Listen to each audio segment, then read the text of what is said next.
Friends இன்றைக்கி சிம்பிளாக disc brake oil எப்படி சேஞ்ச் பண்ணுறது இந்த வீடியோவில் பார்க்க போகிறோம். அதில் டாப் கவர்லேயே பார்த்தீங்கன்னா .3 .4 கொடுத்துருப்பாங்க. டிஸ்க் பிரேக் ஆயில் வந்து .3 கரெக்டாக இருக்கும்.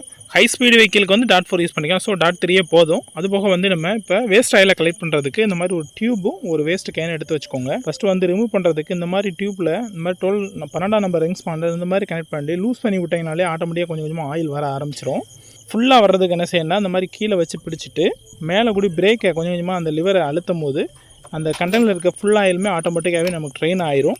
ஆக்சுவலாக வந்து நம்ம ஆயில் சேஞ்ச் பண்ணுறது பார்த்தீங்கன்னா 20,000 30,000 கிலோமீட்டர் ஒன்ஸ் சேஞ்ச் பண்ணணும், இல்லை 2 வருஷத்துக்கு ஒருக்கா வந்து இங்கே சேஞ்ச் பண்ணணும். டியூப்பில் இருக்க ஆயிலை வந்து ட்ரெயின் பண்ணுறதுக்கு அந்த போல்ட்டை ரிமூவ் பண்ணி விடும் போது பார்த்தீங்கன்னா 2 வாசர் இருக்கும். ஒரு வாசர் வந்து போல்ட்டுக்கு முன்னாடி, ஒரு வாசர் வந்து அந்த டியூபுக்கு பின்னாடி இருக்கும். ஸோ அதை கவனமாக எடுத்து வச்சுட்டு இப்போ நீங்கள் இது மூலமாக லிவரை அப்ளை பண்ணும்போது பார்த்தீங்கன்னா டிஸ்கில் இருக்க அந்த கண்டெய்னரில் இருக்க ஃபுல் ஆயிலுமே டியூப் வழியே வந்து டியூபுமே கம்ப்ளீட்டாக வந்து ட்ரை ஆயிரும்.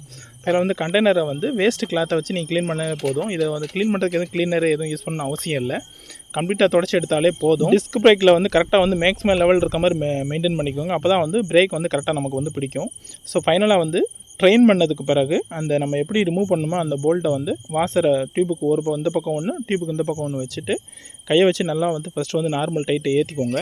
ஏன்னா அலுமினிய பாடினால நீங்கள் டேரெக்டாக ஸ்பான் போட்டிங்கன்னா ஒருவேளை கிராஸ் த்ரெட்டாக இருந்துச்சுன்னா நமக்கு அந்த காலிபர் சிஸ்டமே கம்ப்ளைண்ட் ஆயிரும். இப்போ பாருங்கள், நான் .3 வாங்கியிருக்கேன். ஏன்னா இது நார்மல் ஒரு 150 cc வெஹிக்கிள்னால .3 ஆயில் வந்து ஃபஸ்ட்டு வந்து கண்ணில் ஃபுல்லாக ஊற்றிட்டு ஒரு 20 ml சிரிஞ்சியை வச்சு நான் ஆயில் நல்லா உறிஞ்சி எடுத்துட்டு நம்ம எது வழியே ட்ரெயின் பண்ணுமோ அந்த டியூப் வழியே வந்து கீழே கூடி வந்து நம்ம ஆயிலை வந்து கீழே கூடி இன்செர்ட் பண்ணும்போது காலிபர் சிஸ்டம் இருக்க ஃபுல் ஏருமே அந்த டியூப் மேலே கூடி கண்டெய்னர் வழியே ஃபுல்லாக ஏர் வெளியே வந்த பிறகு கொஞ்சோண்டு ஆயில் மேலே வர அளவுக்கு உள்ளே கூடி இன்செர்ட் பண்ணிவிட்டு ஃபைனலாக வந்து கீழே போல்ட்டை டைட் பண்ணிவிட்டு ஏர் பபிள்ஸ் மேலே வரைக்கும் கொஞ்ச நேரம் வெயிட் பண்ணிங்கன்னா ஏர் பபிள்ஸ் கொஞ்சம் கொஞ்சமாக மேலே வந்துடும்.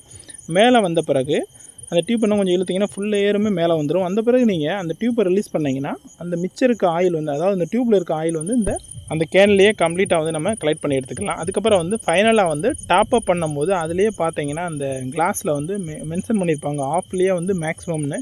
ஸோ அந்த மேக்ஸிமம் லெவல் எவ்வளவோ அந்தளவு ஊற்றணும். நீங்கள் வந்து ஃபுல்லாக டாப் அப் பண்ணிடக்கூடாது. அந்த லெவலை வந்து நீங்கள் ஒரு மந்த்லி ஒன்ஸ் வந்து செக் பண்ணிக்கணும். ஒரு லெவல் குறைஞ்சிச்சின்னா தேவையான அளவு கரெக்டாக ஊற்றிட்டு டாப் கவரை வந்து ஃபுல் டைட் பண்ணி க்ளோஸ் பண்ணிக்கிறோம். ஃபைனலாக ஸ்க்ரூ மேலே கொஞ்சம் க்ரீஸ் அப்ளை பண்ணிங்கன்னா மழைக்காலங்களில் ரஸ்ட் ஆகாமல் இருக்கும். வீடியோ பிடிச்சா லைக் பண்ணிங்க. தேங்க்யூ.